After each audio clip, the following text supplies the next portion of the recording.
अगर हम राधा जी की बात करें और कृष्ण का जिक्र ना हो कि यह तो संभव ही नहीं है, क्योंकि राधा और कृष्ण हमेशा से एक दूसरे के पूरक रहे हैं और एक ऐसे आत्मिक प्रेम की मिसाल है जो भौतिक सुखों से बहुत परे है।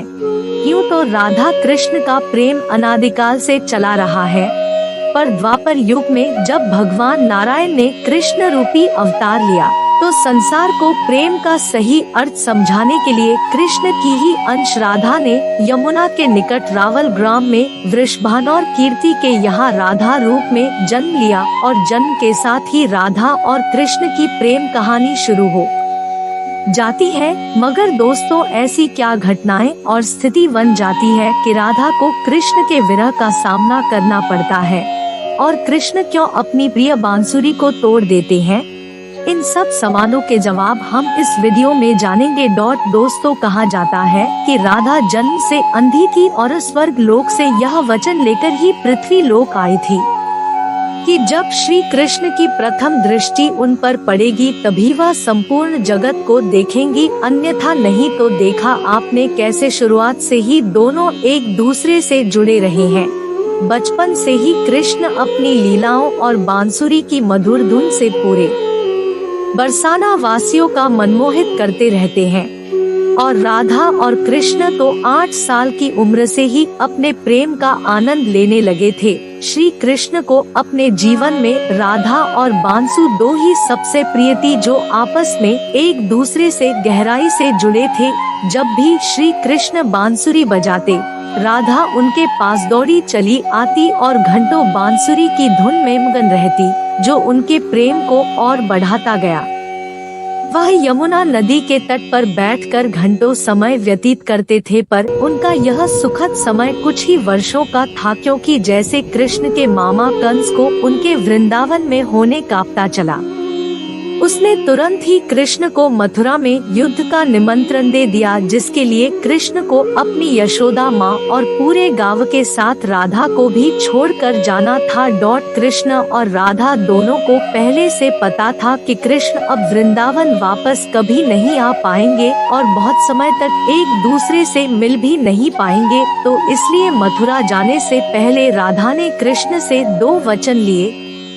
पहला वचन था कि राधा के हृदय में हमेशा केवल कान्हा का वास रहेगा और दूसरे वचन के अनुसार मृत्यु से पहले उन्हें कान्हा के दर्शन होंगे। परंतु इन वचनों को देने के बाद श्री कृष्ण को पता था कि राधा उनके विरह में बहुत विलाप करेंगी, तो राधा हमेशा खुश रहे। इसके लिए श्री कृष्ण ने भी राधा से वचन लिया कि राधा को कृष्ण की याद पर अब एक भी अश्रु नहीं बहाना होगा। यह वचन लेने के बाद श्री कृष्ण मथुरा की ओर बढ़ जाते हैं और राधा वृंदावन में ही रह जाती है, जिसके बाद से राधा का वर्णन बहुत कम ही मिलता है।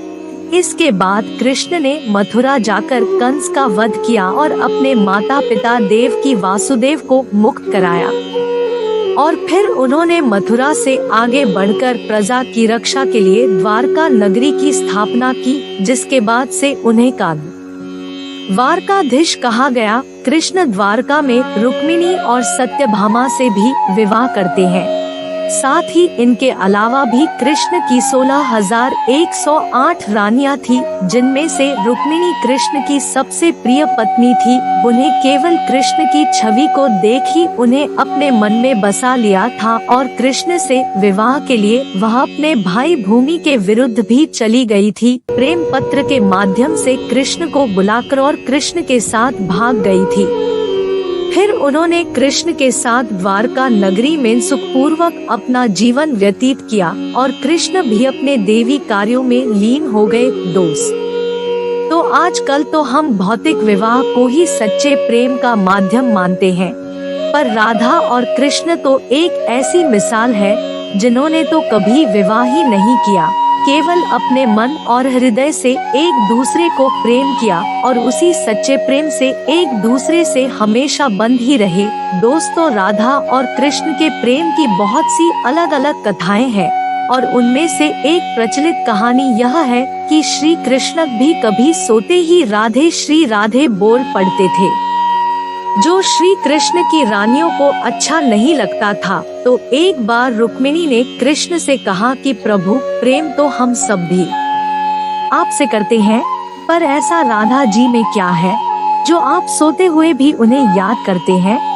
तो कृष्ण बोले, तुम एक बार राधा से मिल आओ, फिर तुम्हें खुद ही पता चल जाएगा, और उनके लिए कुछ लेते हुए भी जाना। जिसके बाद रुक्मिणी राधा जी के लिए बहुत गर्म दूध ले जाती है और राधा के महल के द्वार पर पहुंचती है, जहां वो तेज और ओछवान स्त्री को खड़ा देख है तो उनसे पूछती है कि क्या आप ही राधा हो। तो वो कहती है, नहीं, मैं राधा नहीं। उनकी काहू राधा रानी तो 7 द्वार के अंदर मिलेंगी। तो रुक्मिणी जी एक दो करके ऐसे सभी द्वारों को पार करती जाती है। दोस्तों, जब वो राधा रानी के कक्ष में पहुंचती है तो उन्हें पता चलता है कि राधा कई रातों से कृष्ण नाम जपते हुए झांकती रही है और अभी ही उन्हें निंद्रा आई है।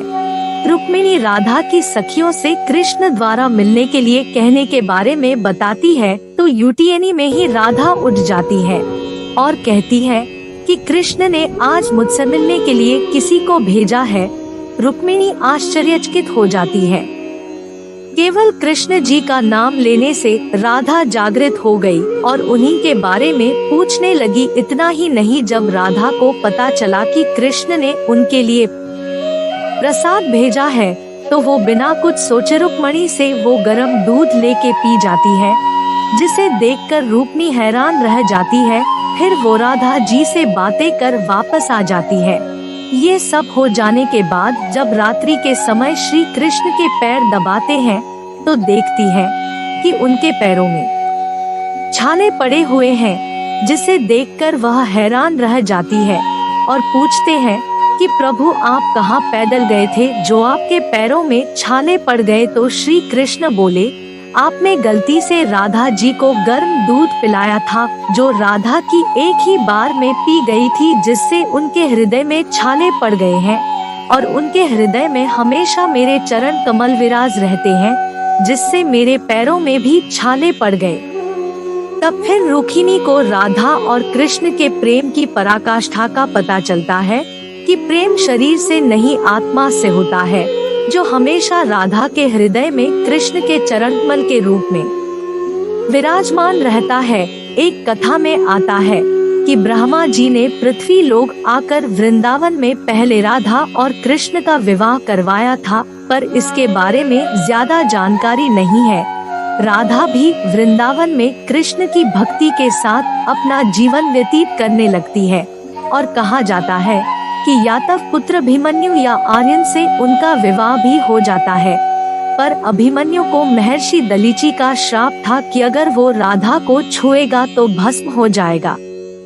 इस प्रकार राधा विवाह के पश्चात भी कृष्ण के प्रेम से स्वतंत्रता पूर्वक जुड़ी रहती है। बहुत वर्षों बाद जब राधा अपना वैवाहिक जीवन बहुत अच्छे से निभा लेती है, वह समस्त जिम्मेदारियों से मुक्त हो जाती है, तो फिर वह कृष्ण के पास द्वारका आई है।